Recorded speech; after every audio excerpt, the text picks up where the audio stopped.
Isabelle et Sylvain Rosier, bonjour. Nous sommes chez vous ce matin au domaine du Châtelard, en plein Beaujolais.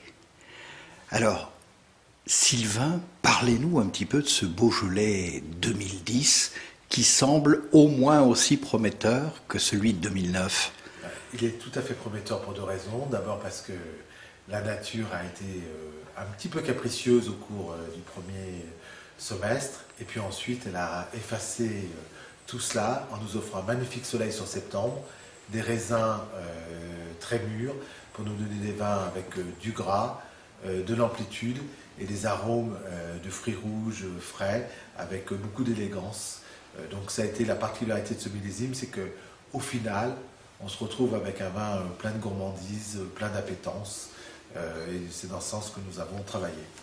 Dans votre domaine, il n'y a pas que du nouveau. Je crois que le nouveau ne représente qu'un tiers de votre production. Il y a également les crus, les vins de garde. Alors parlez-nous aussi un petit peu des crus que vous commercialisez sur les 28 hectares du domaine. Alors nous avons des fleuris, Moulin à Vent et Morgon, et puis des Beaujolais villages et des Beaujolais blancs. La particularité de notre domaine, c'est qu'on est au cœur de ces trois principaux crus, avec chaque fois une typologie de sol, et avec finalement le même cépage, c'est-à-dire que la même origine de raisin. Eh bien, le sol va donner des arômes très différents au vin, et ce sol va être synthétisé par les racines, et le consommateur va le retrouver au final dans son vin. Vous nous disiez tout à l'heure, pour moi le vin c'est un triptyque. Quels sont les trois pieds de ce triptyque? Alors, c'en est même peut-être deux même. Le premier, donc, c'est le monde végétal, le monde minéral et puis l'homme, avec comme enveloppe globale la météo. Et puis aussi, nous au Châtelard, c'est l'exigence, la passion et la patience. C'est ce qu'on essaie de travailler sur ces trois éléments-là qui représentent la culture du vin.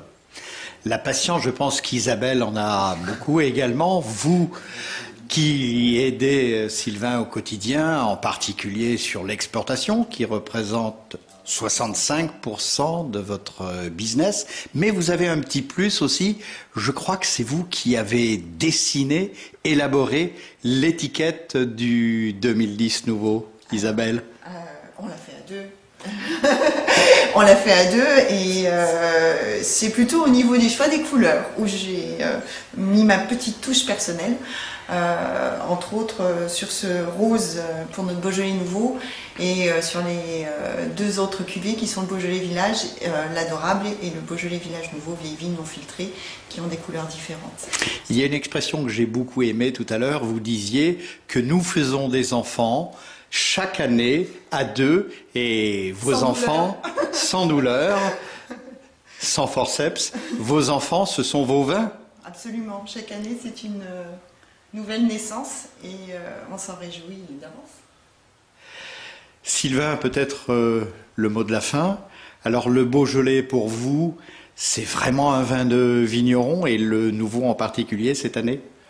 Oui, je crois que de toute façon il ne doit pas y avoir de vin sans vigneron, et comme il n'y a pas de vigneron sans terroir et sans raisin, donc 2010 est avant tout un vin d'homme, où l'incidence de l'homme aura peut-être plus d'importance que 2009, et j'espère que tous les gens qui vous écoutent et qui vous regardent dégusteront d'excellents vins. Je leur souhaite à tous bonne soif pour ce nouveau millésime. Bonne soif avec modération, comme on dit à la télévision. Et puis je crois qu'il faut maintenant vous laisser, car vous allez préparer une commande pour la Russie et une autre pour le Japon, en attendant le 3e jeudi du mois de novembre, pour que la fête explose en Beaujolais. Merci et bonne soif.